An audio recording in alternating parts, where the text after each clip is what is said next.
On this episode of The Joy of Songwriting. The only thing that tells me I'm a writer is not because of anything I've ever done, whether it's any good or not. It's simply because that's what I get up and do every day. You have to pick up the pen. You got to do it. Say it about life. Half the deal is showing up, and you got to show up relentlessly. And I write a lot now just to see what the heck's on my mind, because it's a great discovery.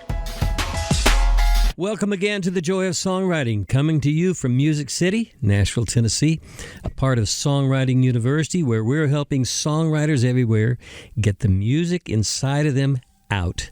Visit songwritingu.com today and learn more. I'm your co-host, Billy Sprague. And I'm Joe Beck, and we are excited about our show today. I mean, I'm over the top excited. Mike Reid. The songs that he's written have been, he's the kind of writer who's written part of the soundtrack of our lives over the last 30, 40 years. Yeah, I Can't Make You Love Me, which is generally considered the greatest song in the history of time. One of the saddest love songs ever. Love song, great song. But I'm just excited about it. But before we get to the interview, in each episode we answer a question from a songwriter. If you have a question, you can submit it to us via email to joy@songwritingu.com. That's joy@songwritingu.com. What do we have today, Billy? Today's question comes from the Reddit user Princess Khalifa 15, and they write, "Have you ever dreamed an entire song?" I don't know. Have you? I have dreamed many songs, none of which I've ever been able to wake up and remember the whole thing. But I remember being enthralled by a whole musical thing and wake up and try to capture it, and it just evaporates. I do know a songwriter. In fact, I help her finish this song. She wakes up in the night and will scribble down 2 stanzas. From her sleeping state, she will hear, and one night she heard lines like, "I promise to put purple ink in my pen and turn the sugar bowl upside down again." And then she scribbled 2 stanzas really quick. She showed it to me, and I went, that is so whimsical. What in the heck is that about? And it was really just about delighting in life. And we ended up writing a song called Riding Time. I'm riding time like a steed, without any hands. I'm enjoying life. And it just bubbled up from a delightful stanza she got while she was asleep.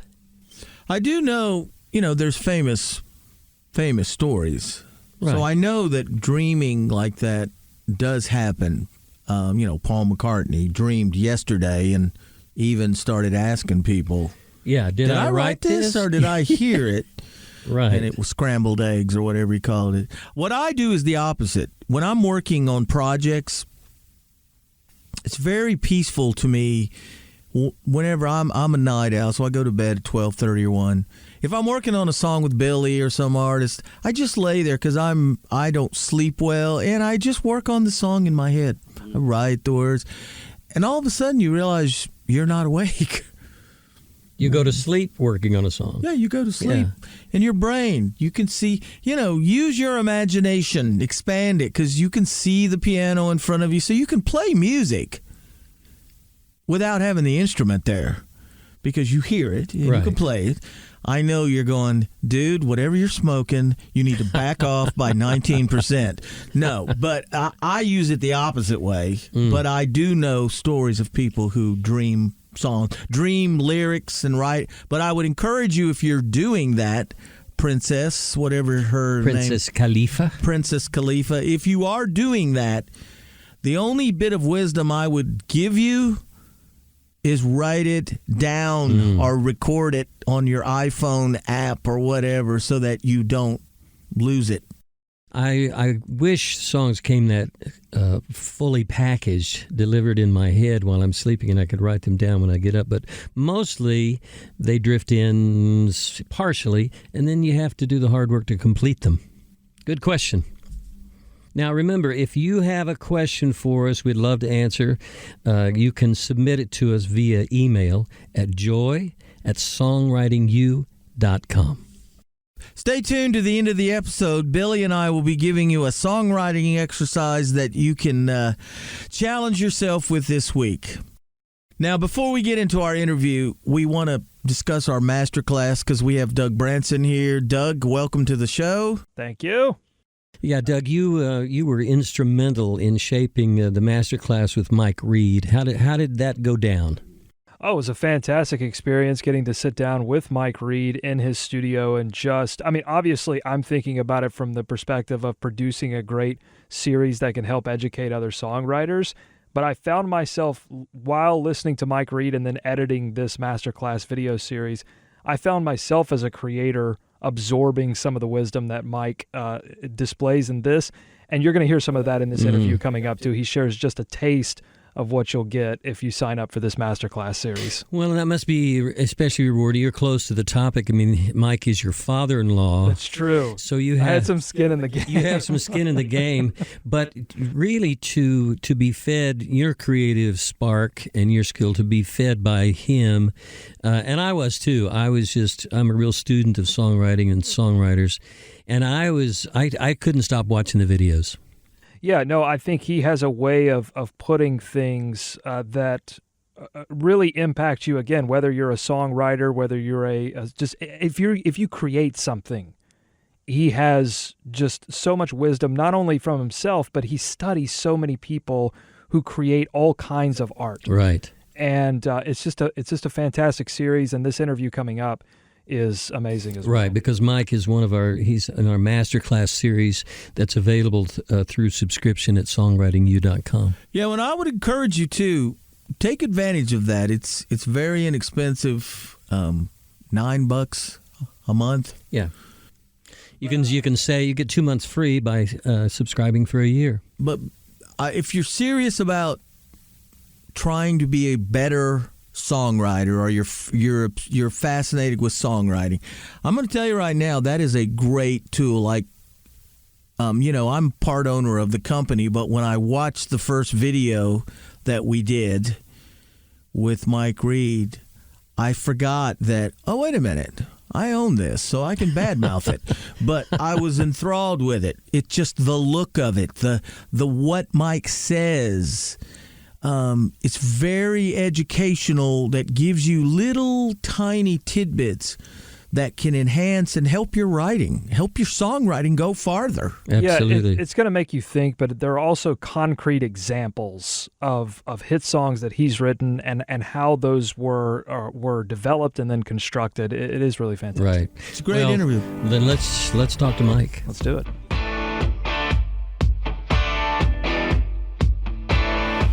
Hello, Mike. Billy Sprague here. Hey, Billy, how you doing, man? I'm very well. Mike, Joe Beck. Hey, first of all, whether it's in the podcast or not, thank you so much for doing the video for us and all the investment you've put in Songwriting University. Yeah.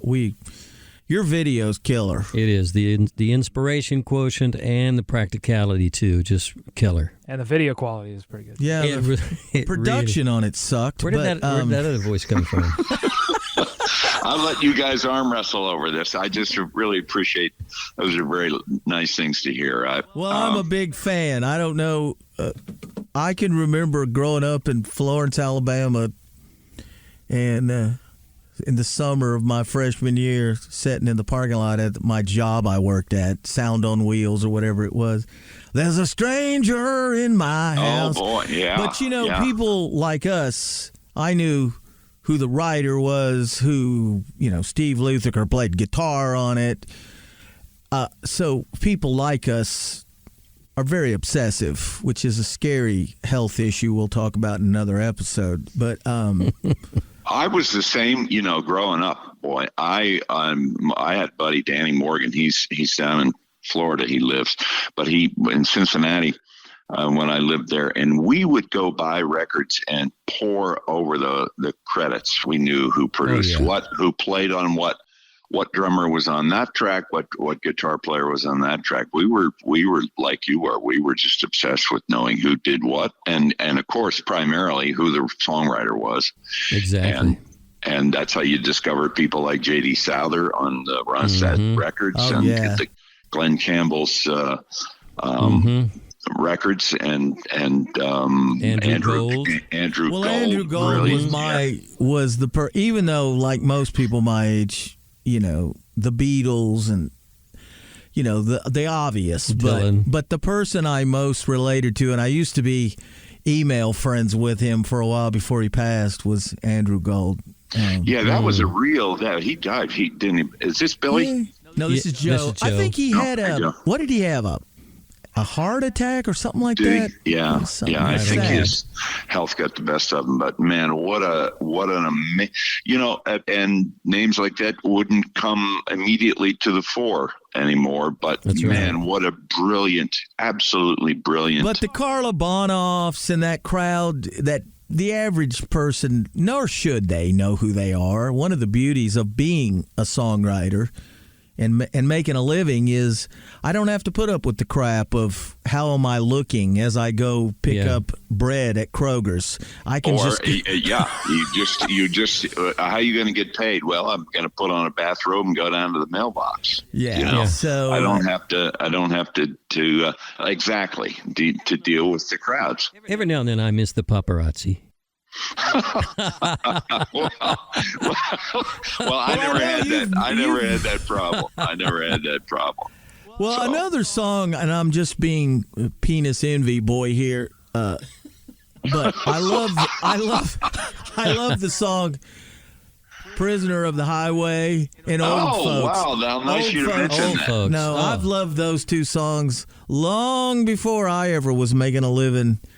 I like the song, and it's almost like you were mocking those old trucker songs. I was telling Billy, I went to school with a guy whose father wrote, "Give me 80 acres and I'll turn this truck around and 6 days on the road and I'm gonna make it home again."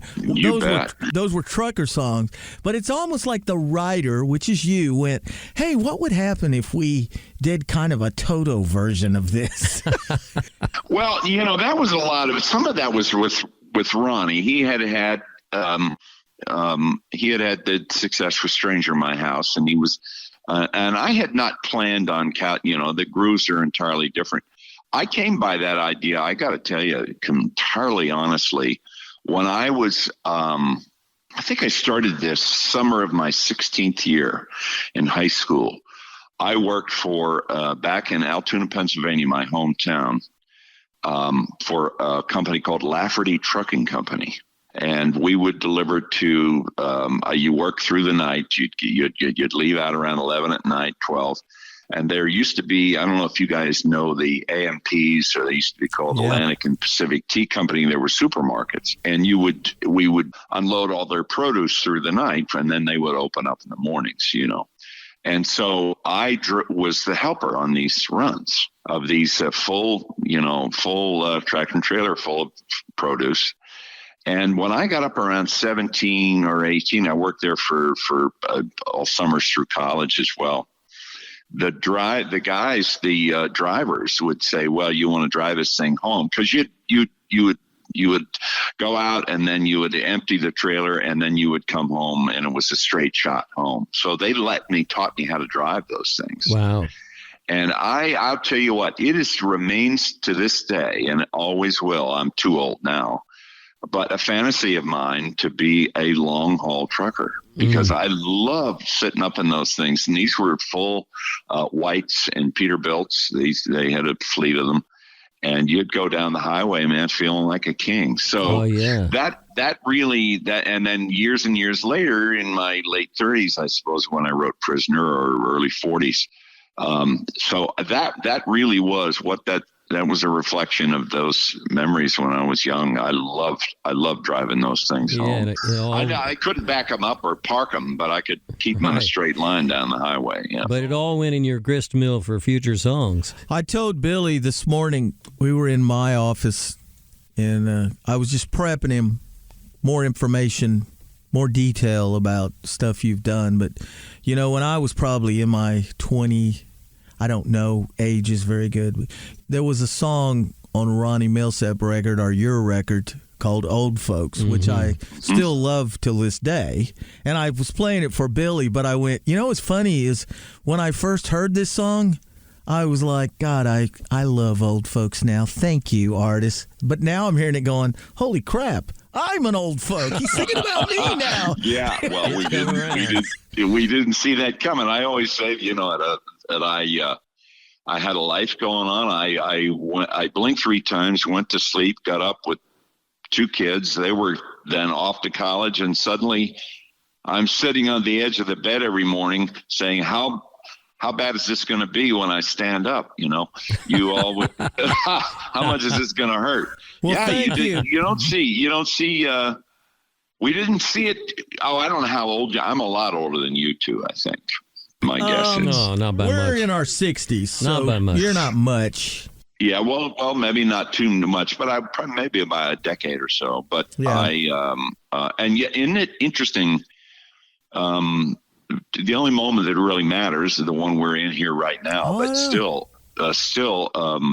you just don't see it coming. You just don't. It slowly creeps up on you. But I always tell people like us, what a great life I've had doing that. I still love music. Absolutely. I still fascinate myself with nobody in my office but me, the grand piano, and my dog. And you almost look at your dog and go, hey, I can still play side 2 of Abbey Road on the piano. And you start playing it, you're like... Well, it's like what Barney Fife said is still barely true. He said, Andy, the future is ahead of us. At some point, it won't be, but it still is. Yeah, it's still a blast. Yeah. Well, I find too, what I found is it took me well into my 40s to really fall in love with just sitting at a piano and making some sound come out. Before then, it was something I took lessons from the time I was a kid in music, and then studied music in college. But I didn't fall in love with just, like you said, that sitting by yourself and saying and feeling the, a relationship with whatever you want to call it in the silence by putting your hands on an instrument. And it's, We want to talk about that some. I know, for people who may not read the fine font and know your name in the fine font of great songs like Stranger in This House and I Can't Make You Love Me that, Bonnie Raitt sold 6 million singles on. You know what I love about that song? And I don't want to go into it as much because you do that in a video. So, go watch his great video. But did you ever tell your wife one night before you go to bed, hey, honey, George Michael sings this song? Well, I got to tell you, he nails that song. It's a beautiful version. And I always liked him. I can't say that I was a dyed-in-the-wool fan until I saw the documentary. I don't know if you guys seen that documentary. I have. No, I have not. It's a great documentary, and it's a heartbreaker too. You will, because you realize at the end that very mysteriously, they don't even know why, but what killed him. But and then I sat here and you guys know what that's like. You never get over someone singing something you've written, and I thought that man sang something I wrote. It was just hard to really fathom that, but I loved his version of that. Yeah. There's a very funny story. Are we recording now? Are we doing this now? Absolutely. Oh yeah, we record everything. You can't trust your son-in-law. You should know that by now. I absolutely I do not trust him. I do not trust my son. I got to tell you, you guys want to hear a funny story about the George Michael cut? Absolutely. I had heard, Alan and I had heard through the grapevine that George Michael's recorded it or sang it. And it was at the time, back in those days, it was on, I think it was MTV Unplugged series. And I had heard he sang it live, and that's what his record was. So I didn't think anything more about it. One night, my wife and I were sitting, flipping the channels, and it came on to MTV Unplugged, and it was George Michael. And I thought, well, I wonder if this is the show that he sang the song. And daggone it, a half a minute later, he says, well, I'm going to do one of my all-time favorite songs for you now. It was sung by the great Bonnie Raitt. A song called I Can't Make You Love Me, and it was written by... Well, actually, I don't know who wrote this. My wife is a very sweet, kind, gentle soul, and she got so mad and I didn't have to. I thought it was absolutely hilarious. I thought it was wonderful. There was a pause. He says, "It's one of my favorite songs, and it's written by." Well, actually, I don't know who wrote this. I don't know who wrote this, but I didn't care. I was just thrilled that he sang it. And he put it on a compilation thing of a bunch of CDs. So, yeah, I really after the documentary, I just had That's funny. A huge admiration for him. You're still safe from the paparazzi. Well, yeah. My wife would have loved something like that because I don't think she's. I'm blessed because I'm surrounded by a family that has yet to sense how great I am. It keeps you grounded when they're not impressed with you. Yes. Listen, I'll tell you, 40 years ago when we moved here, I would be down on Music Row. Music Row did not make any sense to me. I didn't get their idea of a great song. I didn't know what to think. And I would come home and I would say, honey, I am so sorry we came here. We dragged you all the way to Nashville. None of this makes sense. I'm a fraud. I'm a phony. I have no talent, no ability. I have nothing to offer the world, and I'm sorry. And she would say to me, honey, you hang in there because I know how much you love this, and I believe in you, and I will continue to believe in you. I want you to just stay the course. Hang in there. I'll be by your side the whole way. Oh, my goodness. So now, flash 40 years forward. I come across from my little studio. I come into the house now all these decades later, and I say to my wife, honey, why did I ever think I was a songwriter?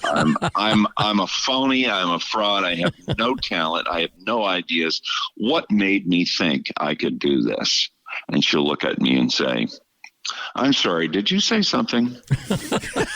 Were you talking? I think I saw your lips moving. Were you talking? Because the poor woman has had to hear that for 40 years. And now it's just like, yeah, he'll get over it. He'll get over it. But I love that. I love that, the way you characterize that, of a family that simply refuses to get how wonderful you are. Yes. Yeah, but your family, the blessing I have had, and it sounds like you have had, because I'm sitting here working with the man who married your daughter. My family loves me even when what I record sucks. Yeah, it's not about the groove or the lyric or the melody. I'm the father, and I love my kids, and they love me. So It's actually a blessing, and it keeps you grounded. Yeah. Well, it lets you know that they don't love you for what you do. It's who you are. Exactly. That's where all the good fertile ground for real honest human affection lies, I think. Well, and where some great songs lie, of course. One hopes. Hey, Joe, I ran into a great quote about songwriting from Tom Waits the other day. He says, for a songwriter, you learn by listening to tunes, and you try to understand them and take them apart and see what they're made of and wonder if you can make one too.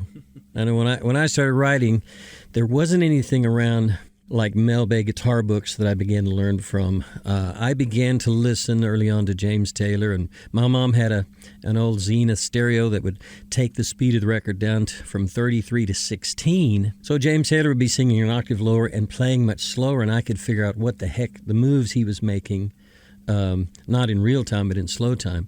And it helped me learn to play guitar. But there really wasn't anything around to teach songwriting. I really learned so much by learning by doing. And if there'd been something around like Songwriting University, I would have jumped at it. If I could have hooked up with a writer I knew he'd already had cuts, already had awards, was making a living, I would have jumped at that. You know, I'm excited. Songwriting University has a masterclass series where you can learn about every aspect of songwriting from some of the greats in our industry. Hit songwriters like Hall of Famer Mike Reid, who co-wrote the Grammy Award-winning song, I Can't Make You Love Me. And Gordon Kennedy, who co-wrote Change the World, made famous by Eric Clapton. And if you love this podcast, you'll find exclusive bonus material for each episode. Just click the link in the show notes of this episode to learn more or visit songwritingu.com. Songwriting University. Discover the music in you. We're only we're gonna ask you. We're gonna have two questions. We tried to find questions because, like, I keep going back to your videos, so I love that video. And I'm so happy you guys. I'm so happy you connected with it because I was very, very reticent with Doug, as I told Doug, reticent to do it because, well, I mean, my greatest trepidation about anything like that, whether I get in front of a room full of songwriters or not, is wasting people's time. And how, when I first came to town, ASCAP had a workshop thing that the publisher I was with put me in. And out of 10 weeks of that, there was only one thing that anyone ever said to me that made sense, that I could use. And that was the great Randy Goodrum, one of America's wonderful songwriters of You Needed Me and Bluer Than Blue. And that's the first song I ever performed and learned how to play on a piano. Well, you woke me from a dream about you. Just to say, no, it was a Randy Goodrum song. I think it was the one I was singing. Well, he's written a lot of great songs, but the one thing he said in this workshop in 10 weeks was, and I would hear all this stuff from these writers, and it just, I thought, but when Goodrum said, yeah, I write very slow, writing is difficult for me. Wow. And I went, oh, okay, there you go. There's something I can use. There's something that can feed me, and it gives me, because it's always been I'm very slow, and it's always been, writing has been more difficult than it is now. I think because I don't know about how if you guys find we're in that stage of life now where I really have managed happily to fall in love with the mystery of the whole thing. Exactly. Of sitting long, rather than frustrated, rather than be frustrated by something that will or will not come, but sit there. Carl Jung, the great psychologist, said that he characterized life as a moment between two vast mysteries. And I love the mystery of everything. None of us have any real idea where these ideas come from. Right.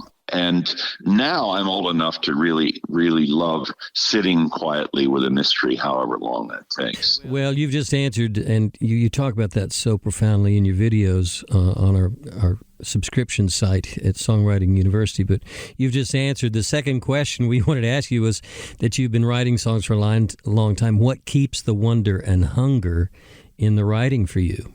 Yeah, I think and I see examples of it. I don't know what was invoked in that, what Doug and I did. Was Arthur Miller mentioned in that? I don't remember. Yes. Arthur Miller, the great playwright, referred to it as, Jung, it's a moment between two vast mysteries. For Arthur Miller, he referred to it as the hidden narrative. Joseph Campbell, the great writer, would say the best things in life can't be told. They can only be experienced. And I think what we all do as writers is we try to bring into the experiential realm what people can hear and feel and experience in their lives. That which is a little ineffable or just beyond the visible plane, right. Which is where the emotions, who knows what an emotion is even. We don't even know what in the world an emotion is. But you know it when you experience it. Now, if somebody said, well, tell me what an emotion is, we could go on and on and on and on and really not be very clear about it. But an individual human being knows when they're exposed, when they're feeling sad, when they're feeling heartache, when they're feeling joy. So that's to continue to be engaged, to continue to be engaged, it's not just writing. I think it's I'm sure you guys agree that as long as you're engaged in your own life, you're going to want to jot some things down that maybe helps make a little more sense. Exactly. And you don't really have to be a professional songwriter to do that. Absolutely not. Absolutely not. We have a lot of people who call us, and they call Joe, and this is the other question we wanted to ask you, because I know your experience. You went from being a two-time All-American at Penn State and a four-time All-Pro tackle with the Bengals, and you decided you wanted to write songs. So from your experience going from athletics to music, what would you say to the people who call us? They're wanting to write songs. They're a contractor. They're an electrical engineer. They work with the VA. They run a small coffee shop somewhere. But they have this poetic other self that wants to get out. What do you say to them? I say, whatever you do to make a living, don't think in terms of professional writing as the songs being recorded or something you would do all day, or that if you can't do it all day, then therefore you can't do it. Really, if you can get in the habit, I would encourage anyone that if you can get in the habit of showing up just 10 minutes a day, but do that every day, you get in the consistent habit of Mary, the great poet. She just passed on here not long ago, Mary Oliver. She likened it to I would say to writers, she would liken it to Romeo and Juliet relationship. Romeo and Juliet agree to meet at midnight behind the water shed, whatever. And they do, and it's a lovely rendezvous. The next night they agree to meet at midnight. So he shows up at midnight. She comes in around 12:15. Okay, that's fine. So they agree to meet at midnight the next night. Next night, she comes at midnight. He's there at 1:45. Well, now, you begin to question. This continues. Somebody shows up, somebody's late. Now you see what happens to the trust in the relationship. It begins to get a little shaky about, are we going to show up? Are you going to show up or not? The very same thing, Mary Oliver drew that parallel to that thing in you that desires to be given expression. It is that part of you that it makes you and not someone else. Okay. And when you decide and you faithfully keep an appointment with that part of you, it doesn't have to be all day. It can be 10 minutes. It can be 15 minutes. But if you do it on a consistent basis every day, that you keep that faithful appointment with that part of you that is desiring to be expressed, it's amazing. Over the arc of months, 6 months, half a year, you'll be stunned at what comes out. Yeah. So I think I would say to don't wait on the muse. The muse has got, I don't even know what the muse is. The muse has got other things that it's off taking care of sick children, I hope, and not giving us song titles. No, this you have to meet this thing halfway. And one of the ways in which you do it is you do it faithfully. I would say to them, before any notions of talent, ability, whatever skill you have, before any notions of that, you have to be sufficiently compelled to show up. Right. And it doesn't have to be for a huge chunk of time, but if you're sufficiently compelled to show up faithfully, you will be, I would guarantee that people would be stunned at what begins to come out of them. Right. Yeah, I love the 10-minute because I tell when you're consulting people, I use the term dream responsibly because nice. Some people are dreaming Beatle dreams and they need to be dreaming locust dreams. Absolutely. That's a beautiful point. That's why don't think you're going to see this movie on TV or hear an interview that Mike Reid does and go, oh, God, I'm going to finally go do this. So you mark off 8 hours, take off from work. Okay, what's going to happen is 2 days after that, you're quitting. You're quitting, exactly. 10 minutes, 15 minutes. Think of anything, any thought. Don't put the pressure on yourself. and enjoy it kind of at times to me is it's a little insulting that art became more about just fame and fortune and than it just the process. I think God created it. I think it's a normal reaction that some people have to paint a flower, to, that's why it's in caves and things. It's a natural thing that comes out of us. And I'm not against generating revenue and all that, but everybody that has this in them should treat it and use it and enjoy it, because it is therapy. It's very rewarding. Well, it is. I couldn't agree. I mean, you've stated that, Magda, just so beautifully. And it is therapy in the sense that it will enable you, any kind of writing that you discover through this faithful, being compelled to faithfully give it a small chunk of time, is going to, you're going to experience a deeper sense of yourself. And boy, what greater, who knows? I mean, one can never know about where this stuff is going to end up. I continue, I have a lot of friends my age that have quit. Mm-hmm. And that has never made sense to me. I've never made any sense that allow a head of an A&R department to determine whether you're a writer or not. Writers get up there. Look, I'm the only thing that tells me I'm a writer is not because of anything I've ever done, whether it's any good or not. It's simply because that's what I get up and do every day. Yeah, you're doing it again today. Psalm 45 is one of my favorite writer. Scripture says, "My heart is stirred by a noble theme as I recite my verse for the King, and my tongue is the pen of a ready writer." That's wow. What is that? Psalm 45:1. Yeah, I'm gonna reference that. That's wonderful. You have to pick up the pen. You got to do it. You got to, you could almost say it about life. Half the deal is showing up. You just got to show up, and you got to show up relentlessly. And I could, it took me a long time, and it has taken me, and probably one of the things that contributed to it was when whatever records you get and whatever success you have, that begins to trail off, because there's a whole new group of people and unbelievable talents that come in.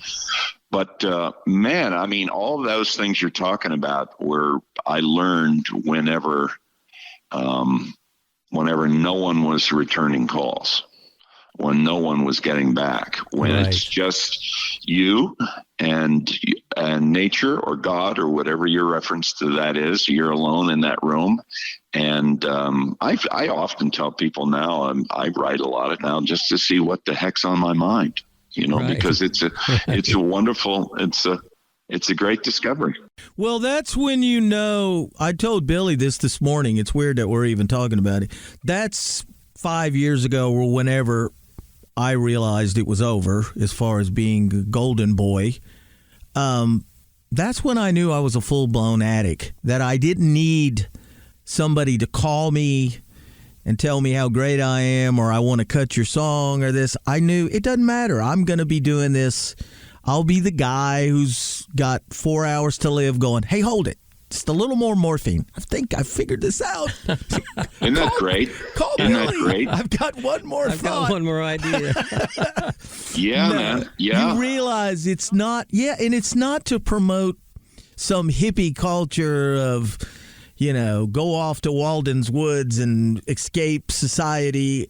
Not that there's anything wrong with that. I'm just saying it's not always just about fame or look at my big cut. To me, it's bigger than that. That dumbs it down to me. It's just bigger than that.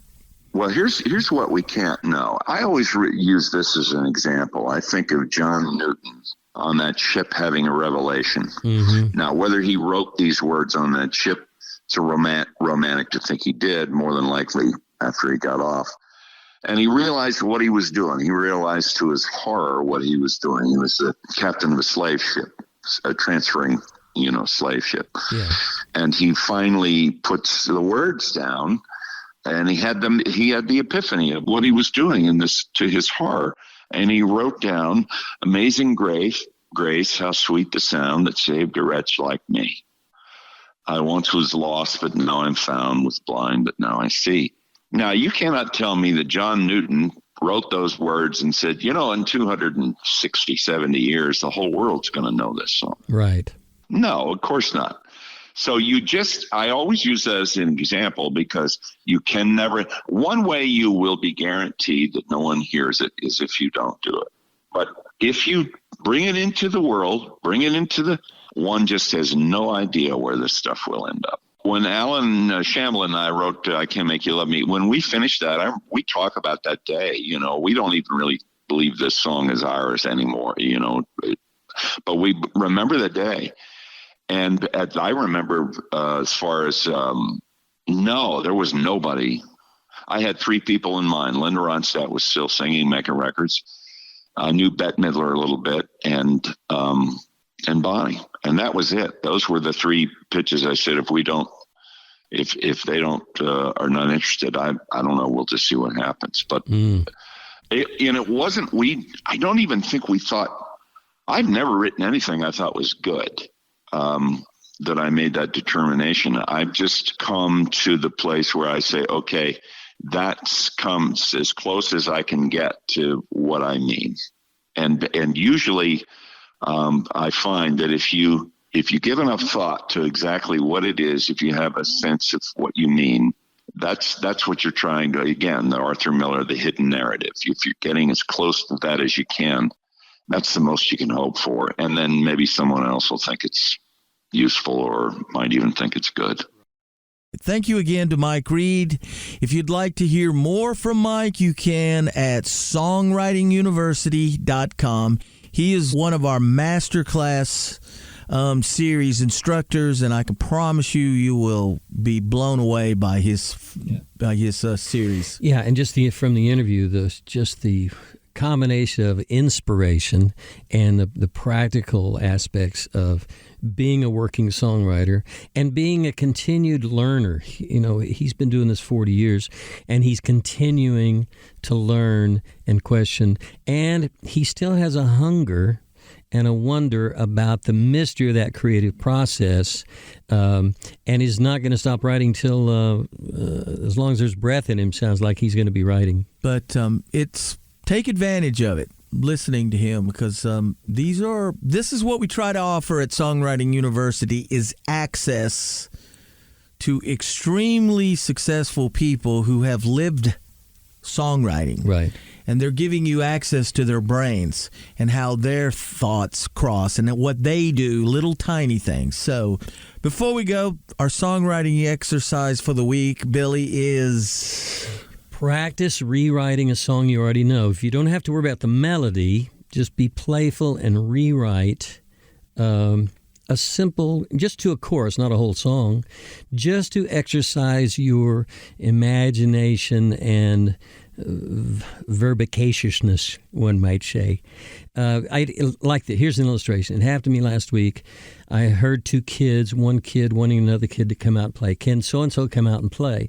And in my head, suddenly, I heard the song Yesterday, and before I knew it, I was thinking, come and play.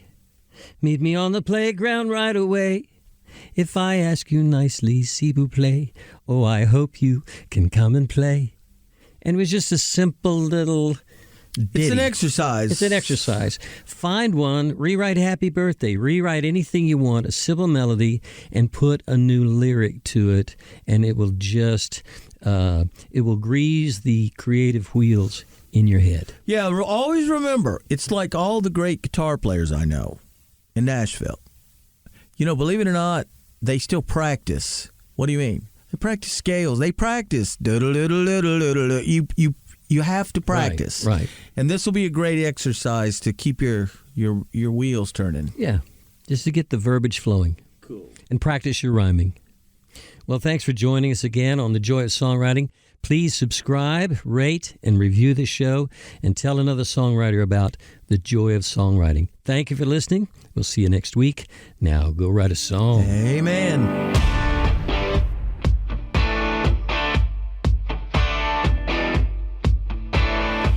The Joy of Songwriting is a Pod About It production. You have a great idea. Let's pod about it. Visit podaboutit.com for more information. Woof, woof. Monkey, monkey.